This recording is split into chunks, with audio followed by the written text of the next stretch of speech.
conversation. Nigeria ranks 103 out of 121 on the Global Hunger Index. Well, Nigeria has been ranked 103 out of 121 countries in the 2022 Global Hunger Index, a position that signifies that the nation Nigeria has a level of hunger that is serious. The Global Hunger Index was jointly published by the German-based Wealth Hunger Live and Dublin-based Concern Worldwide last week, Friday. The report, which ranks countries by severity, gave Nigeria a score of 27.3, a hunger level falling under the serious category. Now, the index has 5 levels of hunger under which each country falls.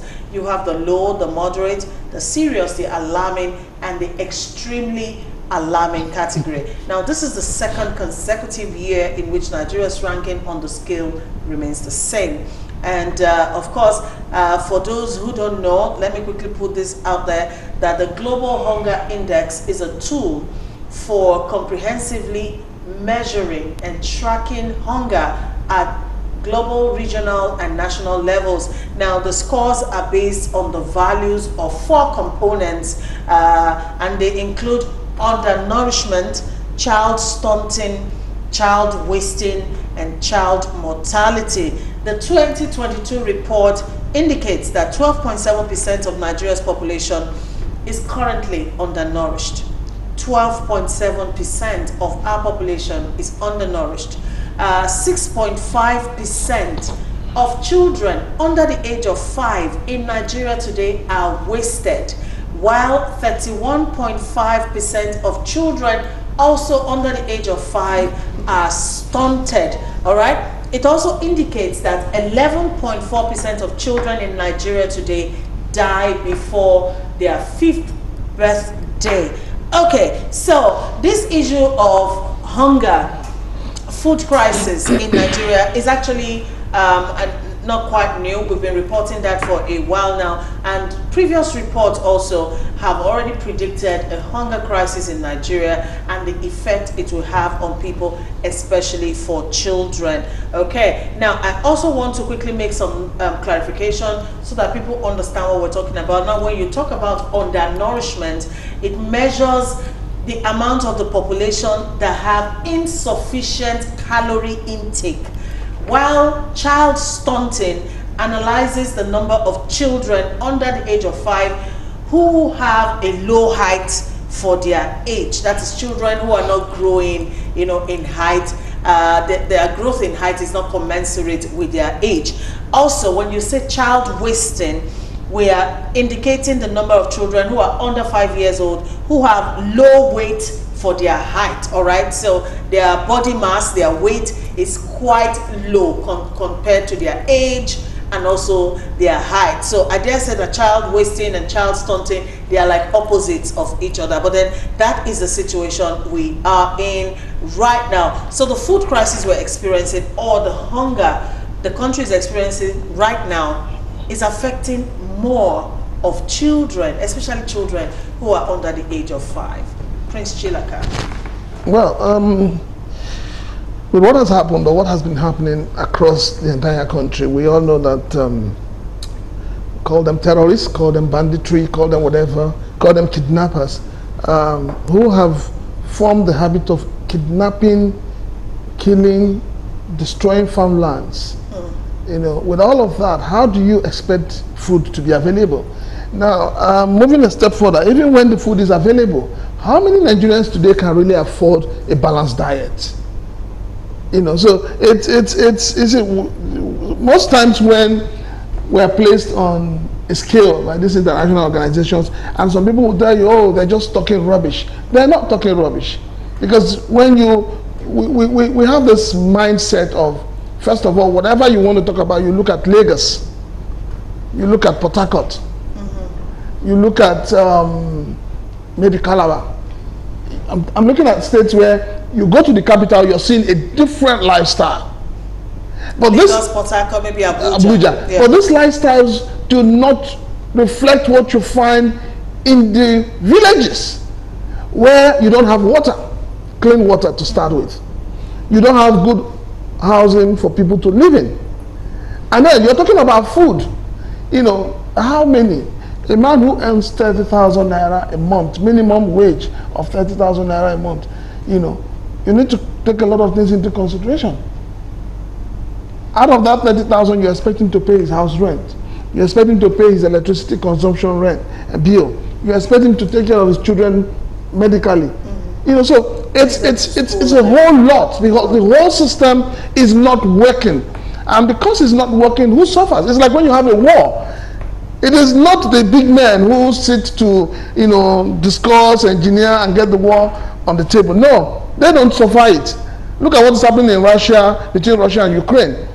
The big guys are not suffering the war, but the poor people are the ones suffering it. And so when you talk about hunger in itself, who are the ones going to suffer? The children. If a parent does not have something to eat, how will they take care of the children? They need to eat first and make sure that they are okay to be able to provide for their children. Okay. So it's a whole lot, and it goes beyond just food. We need to look at, in terms of medicals, how many hospitals are functional? How many hospitals are there for children? How many, you need to take also into consideration how many women who get pregnant and die as a result of childbirth. Nobody's talking. It's part of hunger. How many women today are going for antenatal? How many? So when you talk about the strongness of a child, don't forget that the child grows from inside the mother's womb. If the mother doesn't eat well, that child will not grow well. So we need to stop talking about hunger. We need to talk about things that would add value to the Nigerian lives. Okay. Thank you, Prince Chilaka. We'll come back and take a look at it from the global level, because it looks like most countries around the world right now, you know, are on the same page. More like, you know, when you talk about this issue of food crisis and food security worldwide. But then let's bring in my virtual guest into the conversation at this point. Dr. Sunny Obi Maduka, thanks for joining us. I would like to hear your opinion on this recent report on the Global Hunger Index, especially indicating that Nigeria is ranking quite poorly on that particular ranking, and also how this is affecting the majority of Nigerians, especially children, you know, right now. Let's have your take on that, Dr. Maduka. Patience, and foremost, let me appreciate everyone who has prayed and who has seen me through all the travel period. But then let me just say thank you all, especially the Galaxy family. Thank you. Now back to the topic. I think food is the most necessity aspect of life. You know, there are basic necessities for every government, and most of those necessities include security. You talk about food, you talk about shelter, and you talk about health. In this that you just said, there are two things that are missing there. We talk about food, and of course you talk about health, because you talk about stunted growth, and you talk about food shortage. So we're talking about two things here: food and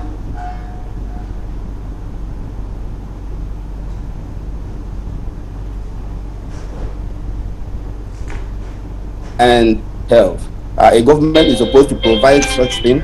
Like I said, we're in trouble because the people are no more going to farm. Terrorists everywhere, and of course there's no way anybody can go to farm in order to produce. And if you don't produce, what happens? We come into shortage, and that's exactly what is happening today. There's a shortage of everything apart from food. A shortage of manpower, even in the medical industry. So we need to look at this from the perspective of globalization. And of course, the 103 index being given to us is even better. It's good. We are more than that. We could up to 140, because a lot of people are really suffering. Just like Chilaka said, it's only cities you can see people smiling. If you go to rural areas and you go for even a visit, you come back home empty because people are there hungry, and there's no way you can look at them without doing something, you know, just to ameliorate their suffering. So we have a lot of problems, and it's unfortunate that the government has not been able to own up. And of course, there's no even plan I expect this government to give us an economic blueprint on how we can tackle food crisis. It is not about paperwork. It is about the tangibility of what you're saying. How many people can afford a bag of rice of 28,000 now? Look at the inflationary rate, 20.7. So look at the value of Naira. So even if you are being paid 30,000 and you buy a bag of rice, 28,000, what else is remaining? So there's a lot of things to be done. And of course, we have to look at things from the global perspective. Let's not shut down only about the food and health. Let's look at the security too. What happened to the security? What happened was if the security of the nation is being tilted or being, inferred as a failed nation? So we need to look at this. And of course, the shelter. Most of the people that are supposed to cultivate these farms are in IDPs. When you look at the food basket of this country, the North Central is in disarray. And this is a place that will have food basket in this country. So the people are not producing, instead people are now staying in ID camps. So there's a lot to be done. And of course, I pray that government, probably not this government anyway, the successive government will come out with a blueprint that will have a total overview of what these Nigerians stand to gain in the necessities, the basic necessity for every Nigerian.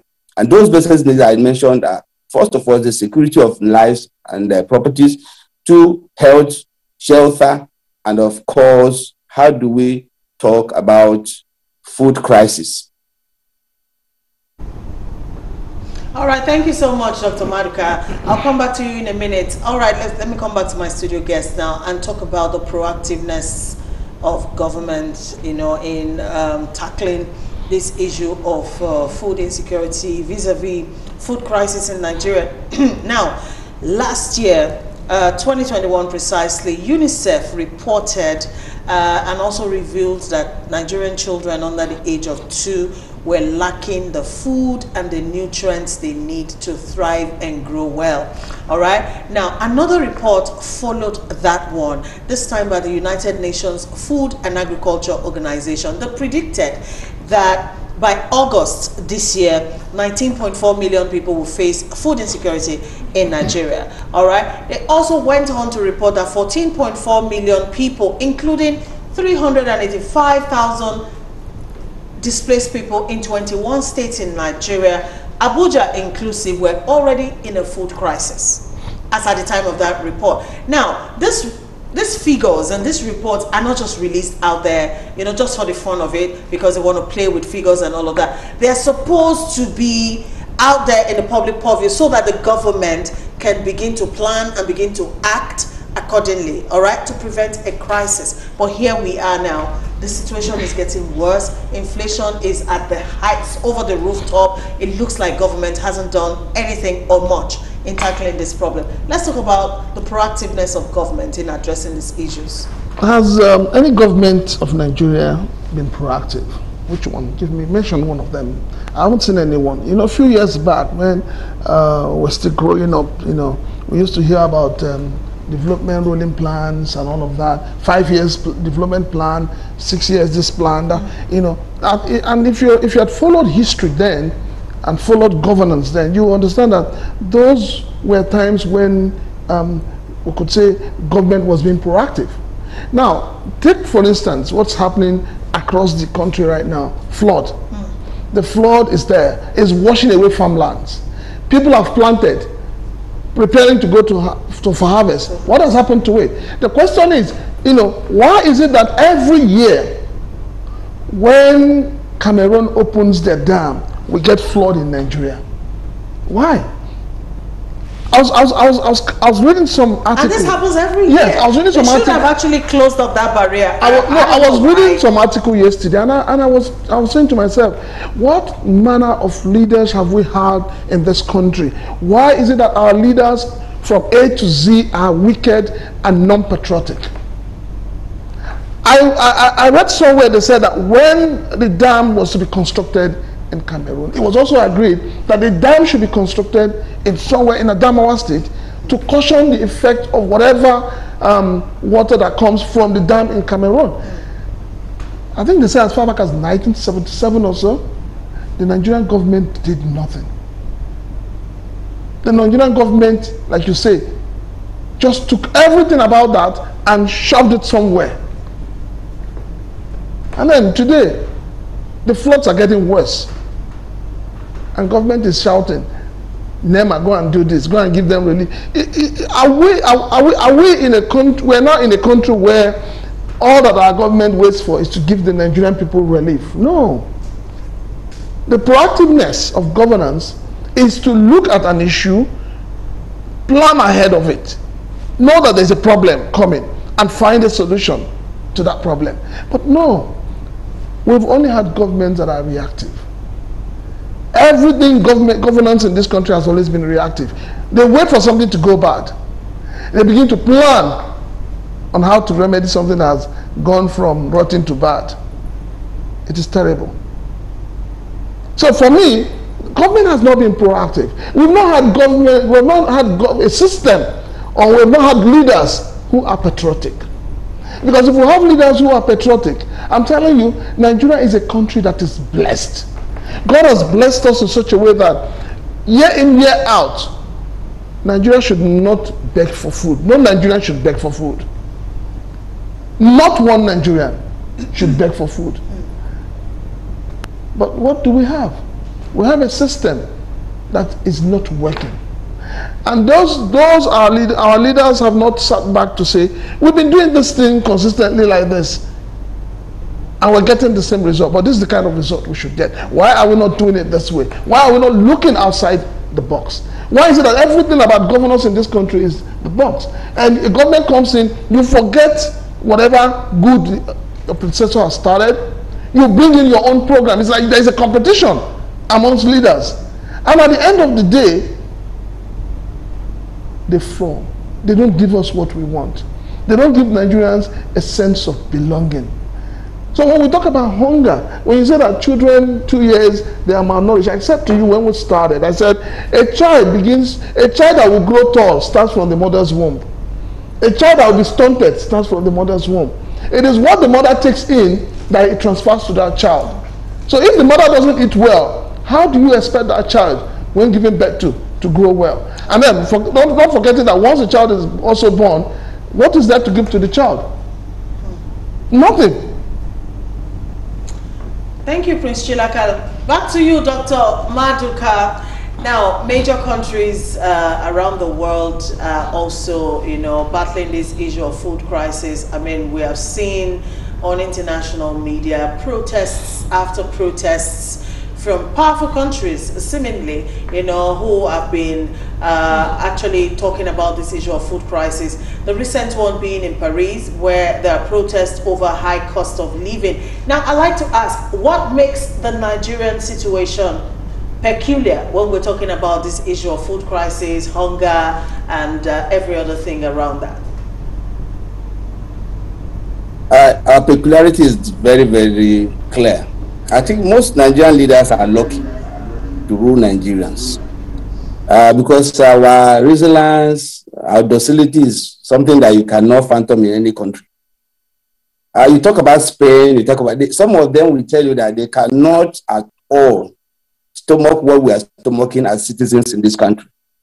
Even as they are rioting, the government, there's something about basic necessity, and the government will still give them. So when you talk about rioting, it is easy, even Togo, because of an increase in price of bread. In Ghana, because of an increase of kenke, people can come out and riot. Of course, here, because of sentiments, we don't, because we are looking at who is leading us. So if it's from my place, so I don't need to distort his regime, even when Nigerians are dying. So the problem we have, as I said, is that most of our leaders are lucky to have Nigerians as citizens because we can take in anything, every rubbish from every leader. When Chilaka was talking about food policy, and it's true, there's no food policy in this country, be it long term or short time. So what we do in this country is try and error. Oh, let's do this in this year. Let's do this. So there's nothing we can look at and I say, this is the trajectory, this is where we are going. And we keep on every year doing the same thing and expecting different results. It's not working that way. I did a paper recently, I think a few years ago in Anambra, where I did something I call comparative analysis and advantage of on state to states in this country. In this country, we can do what I call comparative on zones. Let's look at zones. What can this zone produce? For instance, the North Central is food basket. How do government help? How do federal government help through loan syndication from central bank? How do CBN help in a few industries in Aba, Oka? How do government help in rice production in Ebonyi State? How do government do in cotton production in Jos? But we don't. What we do, even in our loan syndication, is man no man. So we have now come to understand there's need for us to have a comparative advantage of each state, and what can we do as a country to ensure that each state is being helped to ensure that there's food sufficiency in this country. We don't do that. As of today, if you watch, the CBN has given loans to many people. Even now, they cannot recover 20% of the loans they've given on agriculture sector.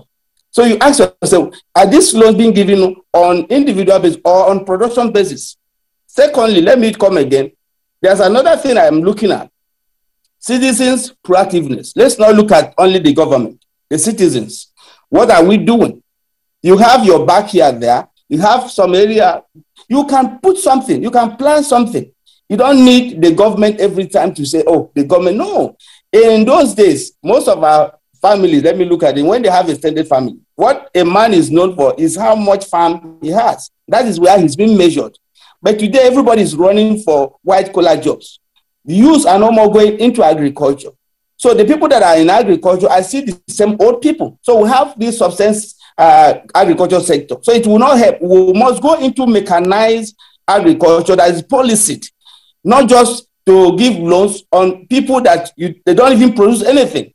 So we need to change our mentality and our policy, food policy to ensure that mechanized food production is inducted or executed or policy initiated, so that we don't equally every day keep on looking for one banana in one place and tomato in another place. If we have land, look at if you are traveling from Lagos to East, the whole of Ondo State, you look at the massive land there and you ask yourself, what are we doing? And we are hungry. And you talk about what is globally happening. No, it's not everywhere that is having problem. We are oil producing country. In most oil producing country, let me take it that way, we don't have this food crisis because their resources are being managed well to the citizens' benefits. But today we have oil that is being stolen. We have economic indices that is showing that our oil is being, I don't even know, NIPs has not remitted anything for the past 6 months. These are the things that will cushion effect on the citizens. But when there's no money coming in that way, then the problem is that it's going to trickle to everybody. So the country is in serious mess. And of course, we have to go back to the drawing board and see how we can remedy this country from total collapse.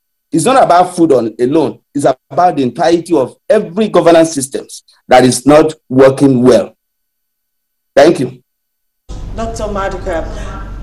All right, so Nigeria's hunger crisis has majorly been attributed to the insecurity ravaging many parts of the country, and according to researchers, unless Nigeria addresses and puts an end to all of our many security challenges, more people will go hungry, I beg your pardon, in years to come. Now, this particular report released on Friday also forecasts that by the year 2030, there will still be hundreds of millions of people experiencing hunger, thereby failing to meet set targets by the United Nations. Okay, so let's not forget the Russia-Ukraine war also further increased the global issues concerning food, fuel, and even fertilizer prices. And of course, this has the potential to contribute to food shortages come 2023 and even beyond if we don't take action right now. Meanwhile, the National Bureau of Statistics has come out to say that disruption in the food supply in Nigeria has pushed headline inflation to 20.77%, and that is in the month of September. All right. Now, likely factors for the increase in inflation year on year are the disruption in the supply of food products, an increase in import costs due to the persistent currency depreciation, and a general increase in the cost of production. Simply put, the cost of living in the country right now is not friendly. Inflation at 20.77. That's the highest I've seen. The highest I've seen in my years of existence as a Nigerian.